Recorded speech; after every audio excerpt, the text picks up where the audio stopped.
घरपोच पोषण आहार योजनेसाठी नव्या धोरणाला राज्य मंत्रिमंडळाची मंजुरी। मात्र जाचक नियम अटींमुळे महिला बचत गटांना फटका बसण्याची शक्यता।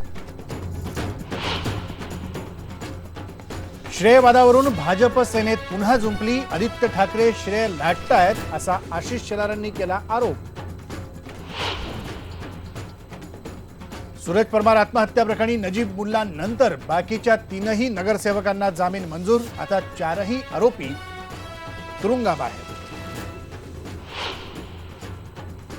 पिंपरी चिंचवड मधल्या एका भंगार गोडाऊनला आग। वाढलेली आग आटोक्यात आणण्यासाठी अग्निशमन दलाचे शर्थीचे प्रयत्न। डॉन दाऊद इब्राहिमचा कोकणातला बंगला ग्रामपंचायतीच्या ताब्यात जाणार। 26 फेब्रुवारीला बोलावली ग्रामसभा।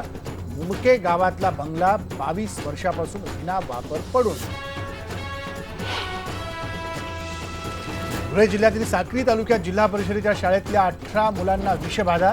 परिसरातील एरंडाच्या बिया खाल्ल्यानं विद्यार्थ्यांना झाली विषबाधा। ताडाखाली शिक्षा भोगणाऱ्या संजय दत्तची होणार गुरुवारी सुटका। दत्त कुटुंबाकडून स्वागताची जोरदार तयारी। तर 8 महिने आधीच संजय येणार जेलबाहेर।